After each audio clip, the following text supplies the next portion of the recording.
Hello friends, हम लोग भक्ति काल की बात कर रहे थे और आज हम लोग आगे के प्रश्नों पे चर्चा करेंगे। पहला क्वेश्चन है, राम कथा का आदि स्रोत ग्रंथ कौन सा है? इसका सही जवाब होगा ऑप्शन ए, वाल्मीकि रामायण। रामचरितमानस में कुल कितने कांड हैं? ऑप्शन सी, 7 कांड हैं। साहित्य लहरी के रचयिता कौन है? साहित्य लहरी के रचयिता सूरदास जी हैं। Option B. मीराबाई की भक्ति किस भाव से प्रेरित है? ऑप्शन डी, दास्य भाव।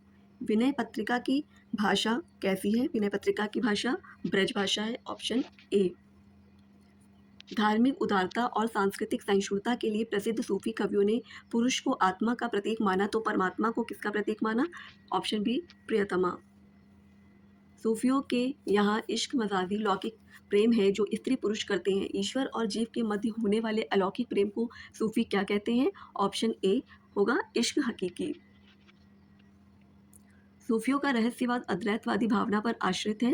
रहस्यवादी भक्त परमात्मा को अपने प्रिय के रूप में देखता है और उससे मिलने के लिए व्याकुल रहता है।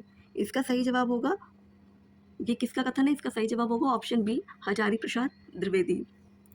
परमात्मा आत्मा के द्वैत से इनकार करने वाला सिद्धांत किसका है?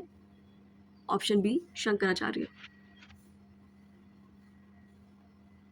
नेक्स्ट है, जीव और ईश्वर तथा प्रत्येक जीव में भिन्नता मानने वाला द्वैतवादी सिद्धांत किसका है? ये होगा ऑप्शन सी, मध्वाचार्य। ईश्वर के ऐश्वर्य रूप का ज्ञान करने वाली वैधि भक्ति को किस कवि ने अपनाया? ऑप्शन सी, सूर। नेक्स्ट है 27 नंबर पे, सख्य भावन से ईश्वर भक्ति करने वाले कृष्ण भक्त कवियों की भक्ति को क्या कहा जाता है? इसका होगा ऑप्शन सी, रागानुरागा भक्ति। 28, मध्यकाल में प्रबंध काव्य प्रायः किस भाषा में लिखे गए हैं? अवधी भाषा में। Option B. नेक्स्ट है, मध्यकालीन मुक्तकों और गीतों की रचना प्रायः किस भाषा में हुई है? ऑप्शन ए, ब्रज भाषा में। आगे देखेंगे, सूर सागर में वात्सल्य रस के साथ दूसरी किस रस को प्रमुखता दी गई है? ऑप्शन बी, श्रृंगार रस को। निर्गुण भक्ति काव्य की ज्ञानाश्रय शाखा का पहला संत कवि कौन है? इसका होगा नामदेव। Option D.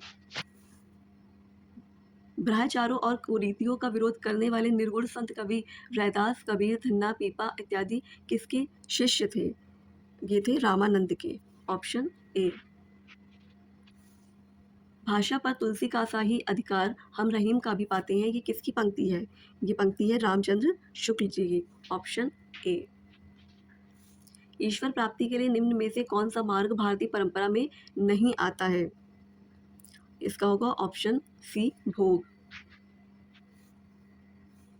नेक्स्ट है, भक्त कवि अधिकतर निम्न वर्ग के व्यक्ति थे और उनमें से अधिकांश अशिक्षित भी थे, किंतु इन्होंने ही भक्ति को सर्वप्रथम सामान्य जनजीवन के भी स्तर तक ला दिया। ये पंक्तियाँ किस पुस्तक से ली गई हैं? ये ली गई हैं भारतीय साहित्य में भक्ति धारा परशुराम चतुर्वेदी जी की पुस्तक से। Option B. बंदो गुरुपद कुंज कृपा सिंधु नर रूप हरि, यह किसकी पंक्ति है? यह है तुलसीदास जी की। Option B. कौन कवि निर्गुण काव्य धारा का कवि नहीं है? ऑप्शन डी, सूर।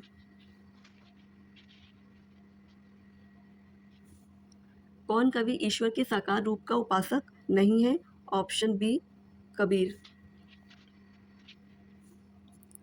जिस प्रकार शरीर के अंग शरीर से भिन्न है उस और शरीर से एकाकार भी, उसी तरह जीवन भी ईश्वर से अलग भी है और उसका अंग भी। जीव और ईश्वर के बीच ऐसे विशिष्ट द्वैत का सिद्धांतकार कौन है? इसके हैं रामानुज। 39 नंबर का है रामानुज। Option A. तुलसीदास का स्वप्न श्रमिक जनता के लिए धरोहर है, जिससे प्रेरित होकर वह समाजवाद के लिए मंजिल दर मंजिल बढ़ती जाएगी। तुलसी का मानव प्रेम उनकी कविता का स्रोत है। ये पंक्तियाँ किस पुस्तक से ली गई हैं? इसका होगा परंपरा का मूल्यांकन, रामविलास शर्मा जी की पुस्तक है। Option B.